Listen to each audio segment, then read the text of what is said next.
Hello everyone, कैसे हैं आप सब। ब्राइट फ्यूचर स्टडी प्लेटफॉर्म पर स्वागत है।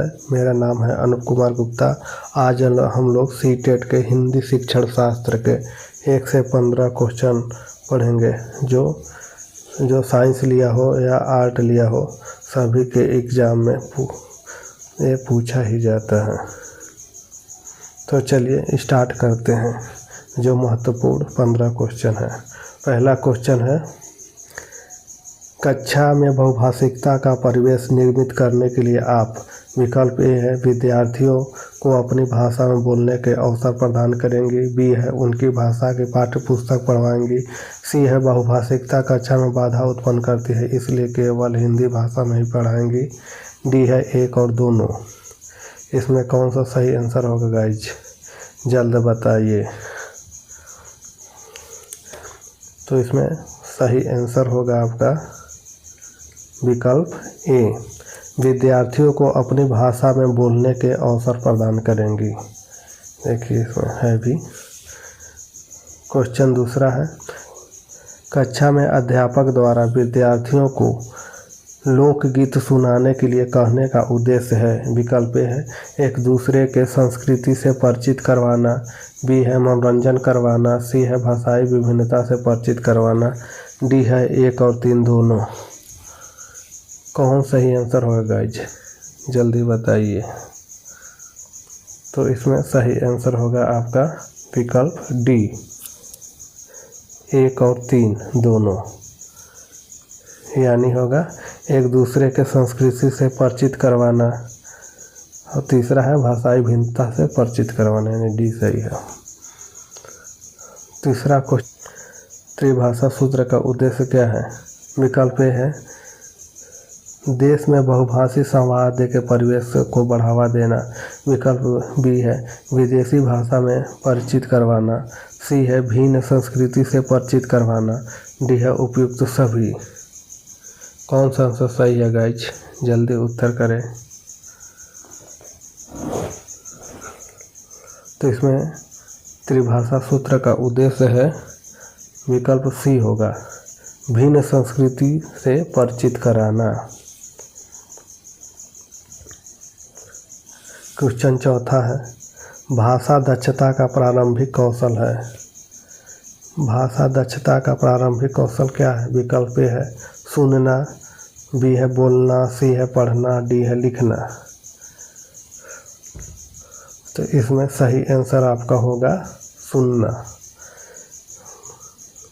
क्योंकि पहला कौशल सुनना होता है। इसका ट्रिक है वो गाइज, सुबह पाली, सुनना, बोलना, पढ़ना, लिखना।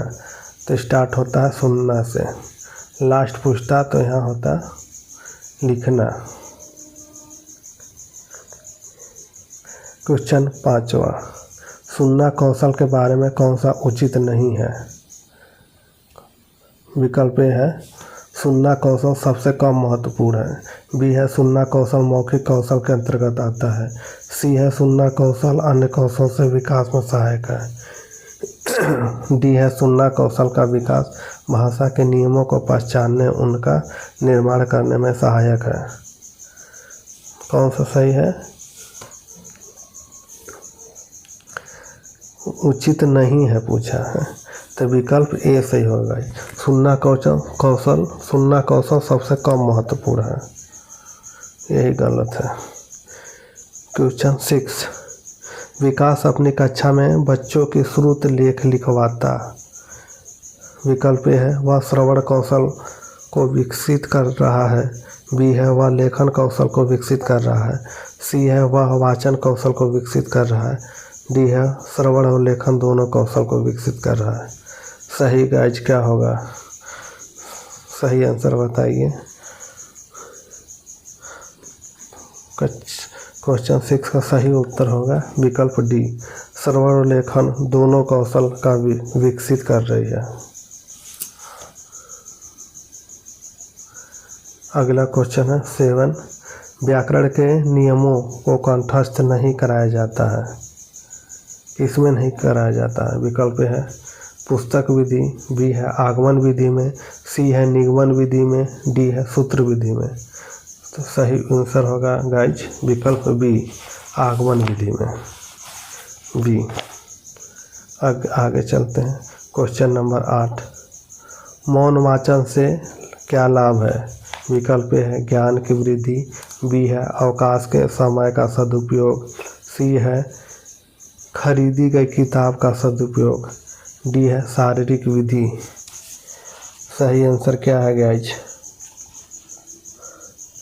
तो 8 का सही आंसर होगा मौन वाचन से क्या लाभ है, तो विकल्प ए सही होगा, ज्ञान की वृद्धि इसमें होगा। अगला क्वेश्चन है क्वेश्चन 9, भाषा कौशलों के संदर्भ में कौन सा कथन सही है? विकल्प ए है सुनना, बोलना, पढ़ना, लिखना एक क्रम में सीखे जाते हैं, बी है सुनना और पढ़ना निष्क्रिय कौशल है, सी है पढ़ना और लिखना कौशल कोई संबंध नहीं है, डी है सभी कौशल एक दूसरे से अंतर संबंधित होते हैं। कौन सा इसमें सही है गाइज? जल्दी उत्तर करें। ये 9 क्वेश्चन बहुत ही इम्पोर्टेंट क्वेश्चन है गाइज, और ये क्वेश्चन भी 2021 में पूछा गया है। ये मतलब रिपीट क्वेश्चन आया हुआ है, अब 2021 में या 2019 में मतलब पूछा हुआ क्वेश्चन है। तो इसमें सही आंसर होगा विकल्प डी, इसमें सभी कौशल एक दूसरे से अंतर संबंधित होते हैं।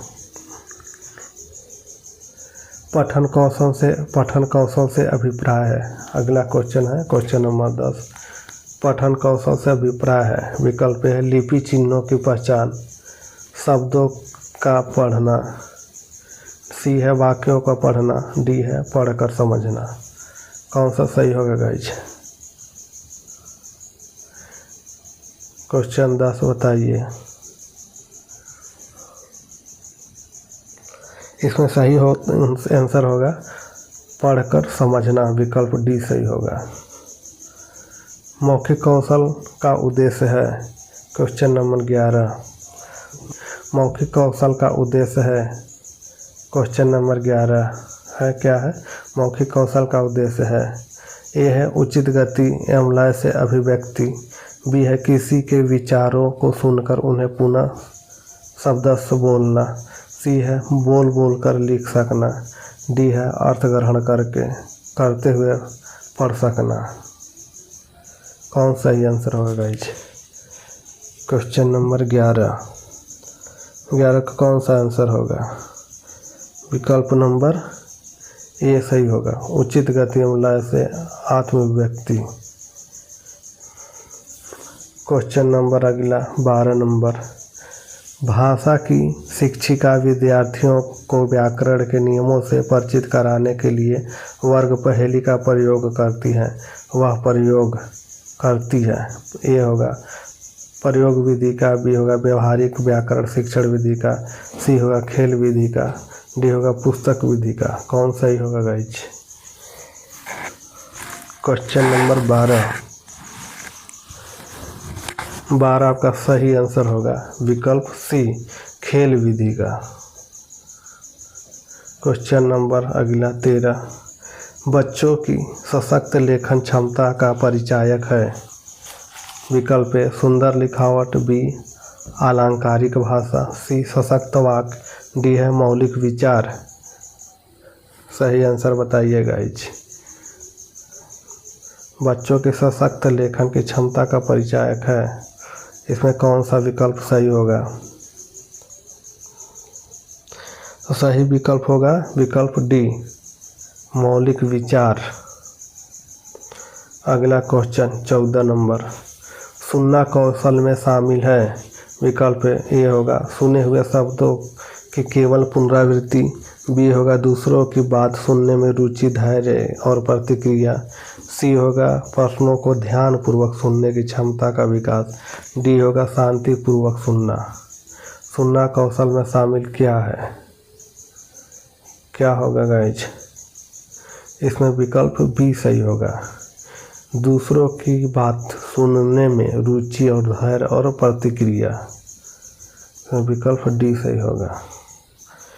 अगला क्वेश्चन नंबर 15, मौखिक अभिव्यक्ति कौशल को प्रभावी बनाने में सहायक है। विकल्प ए प्रश्नोत्तर विधि, बी है अवसर अनुकूलता, सी है 1 और 2 दोनों, डी है अनुलेख। कौन सा आंसर सही है गाइज? सही उत्तर दीजिए। क्वेश्चन नंबर 15 का सही उत्तर होगा विकल्प सी 1 और 2 दोनों, प्रश्नोत्तर विधि और अवसरानुकूलता। इसमें विकल्प सी सही होगा। आज गाइज बस इतना ही, आगे इससे आगे नेक्स्ट क्लास में पढ़ा जाएगा। Thank you.